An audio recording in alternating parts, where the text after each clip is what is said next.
Protest হলো, প্রোটেস্টের আড়ালে শুরু হলো বড় আন্দোলন, তারপর সেই আন্দোলন বদলে গেল উগ্র বিক্ষোভে। পুলিশ কর্মীদের মারধর করা হলো, আরএএফ জওয়ানদের ঘিরে হেনস্থা করা হলো, মব লিঞ্চিং এর চেষ্টা হলো, সাংবাদিকদের টেনে হিচড়ে নিয়ে যাওয়া হলো, ফোন চুরি হলো, মোদিজিকে গালিগালাজ করা হলো। অর্থাৎ এই প্রোটেস্টের মধ্যে কি হওয়া বাকি ছিল সেটাই ভাবার বিষয়। আর শেষ পর্যন্ত 25শে জুলাই দুপুর প্রায় 2:30 নাগাদ চলে এলো সেই খবর, রেজিগনেশন। কার রেজিগনেশন? ধর্মেন্দ্র প্রধানের। সিজেপির পক্ষ থেকে জেপি নাড্ডা ও জিতেন্দ্র সিং এর সঙ্গে যারা দেখা করতে গিয়েছিলেন তারা নিজেদের সমস্ত দাবি সরকারের সামনে তুলে দিয়েছিলেন, সরকারও তাদের সব দাবি মেনে নিল। ধর্মেন্দ্র প্রধানের পদত্যাগের প্রশ্নে কিছুটা সময় চাওয়া হয়েছিল, ইঙ্গিত দেওয়া হয়েছিল যে শুধুমাত্র একজন মন্ত্রীর পদত্যাগ কোনো পার্মানেন্ট সলিউশন নয়। কিন্তু দুপুর 2:30 নাগাদ ধর্মেন্দ্র প্রধানের একটি দীর্ঘ পোস্ট সামনে এলো, আর সেই পোস্টের সঙ্গেই এলো তার পদত্যাগের ঘোষণা। তারপরেই একদল মানুষ বুক চাপড়ে বলতে শুরু করলো যে সরকার তো ব্যাকফুটে চলে গেছে, সরকার নত হয়েছে, কৃষক আর ছাত্রদের সামনে সরকার মাথা নিচু করেছে। কিন্তু সরকার বলছিল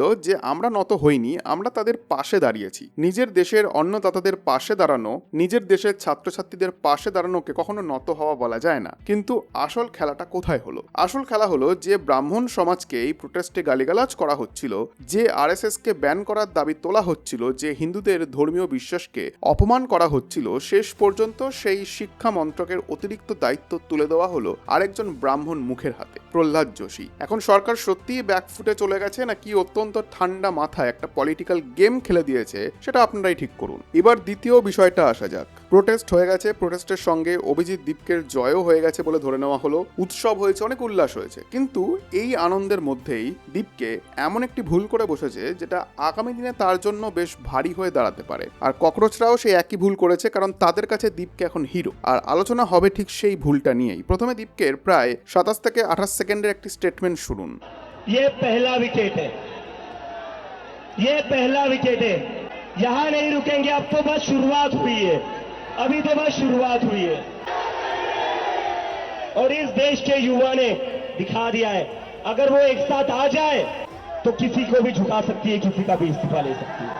দীপকে আসলে কি বলছে? সে বলছে যে এটা শুধু পদত্যাগের শুরু, সামনে আরো পদত্যাগ নেওয়া হবে, তারা যার ইচ্ছা তারই পদত্যাগ করিয়ে নিতে পারে। অর্থাৎ তাদের মাথায় এখন এমন একটা ধারণা ঢুকে গেছে যে পরের নম্বর যে কারোর হতে পারে, নীতিন গাডকারিরও হতে পারে, অমিত শাহকেও তারা চ্যালেঞ্জ করতে পারে। অ্যাটলিস্ট তারা নিজেরা এ কথাই ভাবছে। এদিকে আশুতোষ রাঙ্কা তো সরাসরি যোগী আদিত্যনাথকে চ্যালেঞ্জ করে বসেছে, বলেছে উত্তরপ্রদেশে পেপার লিক বন্ধ করুন, না হলে এই আন্দোলন সেখানেও পৌঁছে যাবে। এদিকে উত্তরপ্রদেশের লোকজন আবার খুব দারুণ দারুণ কমেন্ট করেছে। তারা বলছে যে চলে আয় তোরা, আমাদের লাঠি রেডি আছে। সোশ্যাল মিডিয়াতে তো একের পর এক কমেন্ট আসছে যেখানে বলছে যে আয়, আমরা তোদের জন্য অপেক্ষা করে আছি। আর বাবাজিও অপেক্ষা করে বসে আছেন। কেউ বলছে যে শোনা, এটা উত্তরপ্রদেশ, দিল্লি নয়, সাহস থাকলে একবার এসে দেখা। যোগী আদিত্যনাথের বিরুদ্ধে কেউ কিছু শুনতেই প্রস্তুত নয়, কারণ উত্তরপ্রদেশের মানুষের নিজের মুখ্যমন্ত্রীর ওপর সম্পূর্ণ বিশ্বাস আছে। প্রোটেস্ট আর আন্দোলনের নামে যে ধরনের উগ্রতা দেখানো হয়েছে, কিংবা বাইরে থেকে আসা এই ককরোচদেরও তাদের প্রয়োজন নেই। তাদের বক্তব্য যে আমরা আছি আর আমাদের মুখ্যমন্ত্রী আমাদের জন্য যথেষ্ট।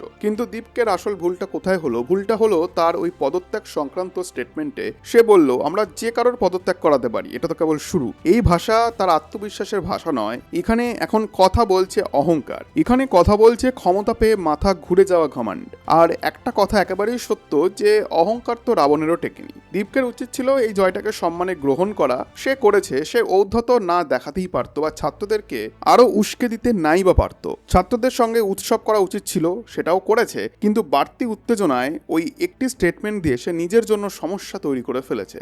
কারণ এর বিপরীতে একটা উল্টো ছবিও সামনে আসছে। সিজেপির সেই দুজন মেম্বার যারা যন্তর মন্তরে পদত্যাগের উৎসব শেষ হয়েছে, তারপর দেখা গেল যে ওই দুজন তাড়াহুড়ো করে গাড়িতে উঠে সেখান থেকে বেরিয়ে যাচ্ছে। আর পালানোর সময় তাদেরকে কিছু কোশ্চেন করা হয়েছিল। কেরল, পাঞ্জাব কিংবা অন্য কোনো রাজ্যের ছাত্রদের সঙ্গে অন্যায় হলে অথবা পেপার লিকের ঘটনা ঘটলে আপনারা কি সেখানেও যাবেন? আপনারা কি সেখানেও একইভাবে প্রোটেস্ট করবেন? প্রশ্নটা শুনেই তারা ছটফট করতে থাকে এবং একাধিকবার জিজ্ঞাসা করার পর তারা গাড়ি করে চলে যেতে যেতে বলে যে হ্যাঁ হ্যাঁ আমরা দেখব। অর্থাৎ প্রেস কনফারেন্স একই থাকবে, সোশ্যাল মিডিয়া পোস্ট একই থাকবে, ককরোচদের আন্দোলনের স্টাইলও এক থাকবে, কিন্তু অন্য রাজ্যের জন্য ওই অ্যাক্টিভিজম হঠাৎ উধাও হয়ে যায়। দীপকও একটি টুইট করে জানিয়ে দিল যে সে এবার ঘুমাতে যাচ্ছে। এখন মানুষ বলছে যে রাতে তো তুমি প্রত্যেক দিনই ঘুমাও, তাহলে এখন আলাদা করে এখানে এসে লাইভে কেন বলছো? তুমি কি সত্যিই ঘুমাতে যাচ্ছ নাকি পরবর্তী প্ল্যানিং করতে যাচ্ছ? আর এই ইস্তফাতে বিদেশি শক্তিগুলি খুব খুশি হয়েছে। যদিও আমি বলেছি যে সরকার সত্যিই ব্যাকফুটে গেছে নাকি একজন ব্রাহ্মণ মুখের হাতে পুরো দায়িত্ব তুলে দিয়ে বাস্তবে অন্যরকম রকম গেম খেলছে, সেই সিদ্ধান্ত তো আপনাদেরকেই নিতে হবে, কিন্তু দীপকের এই অহংকার শেষ পর্যন্ত তাকে ডুবিয়ে না দেয়। আরেকটা গুরুত্বপূর্ণ বিষয় রয়েছে, ছাত্রদের প্রতি মানুষের জেনুইন সিম্প্যাথি ছিল, একটা মুভমেন্ট তৈরি হয়েছিল, বিভিন্ন মানুষ একসঙ্গে জড়ো হয়েছিল, ছাত্রদের সঙ্গে সাধারণ মানুষের একটা ইমোশনাল কানেকশন তৈরি হয়েছিল। আর ঠিক সেই কারণেই নরেন্দ্র মোদী নিজে ইনস্টাগ্রামের মাধ্যমে প্রায় 3 মিনিটের একটা ভিডিও প্রকাশ করেছিলেন, কারণ তিনিও বুঝেছিলেন যে সেই কানেকশনটা ধরে রাখা জরুরি। অর্থাৎ এই প্রোটেস্টের মধ্যে বাস্তব সমস্যা অবশ্যই ছিল, কিন্তু সেই সমস্যাকে ঢাল বানিয়ে যে পলিটিক্স করা হয়েছে, ছাত্রদেরকে যেভাবে ইউজ করা হয়েছে, সেটাও এখন সবার সামনে পরিষ্কার হয়ে গেছে। যে সাধারণ ছাত্রছাত্রীরা সত্যিই পড়াশোনা করতে চায়, নিজের ভবিষ্যতের জন্য সঠিক নিয়ম ব্যবস্থা এবং আইন চেয়েছিল, তাদের অধিকাংশ দাবি ইতিমধ্যেই পূরণ হয়ে গেছে। এখন এই ছাত্রছাত্রীরা বাকি পলিটিক্যাল এজেন্ডাগুলির জন্য একজোট হয়ে কি আবার সে ককরোচ হয়ে যাবে, নাকি নিজেদের আসল লক্ষ্য পূরণ হয়ে যাওয়ার পর সেখান থেকে সরে আসবে, এটাই এখন দেখার বিষয়। এই একটি স্টেটমেন্ট অভিজিৎ দীপকের জন্য কতটা ভারী হয়ে দাঁড়াবে সেটাও সামনে বোঝা যাবে, কারণ তার কথাটাকে আগামী দিনে বারবার ব্যবহার করা হবে। এমনকি ছাত্রদের একাংশ এখন বুঝতে শুরু করেছে অন্তত এই স্টেটমেন্টটা দেওয়া উচিত হয়নি।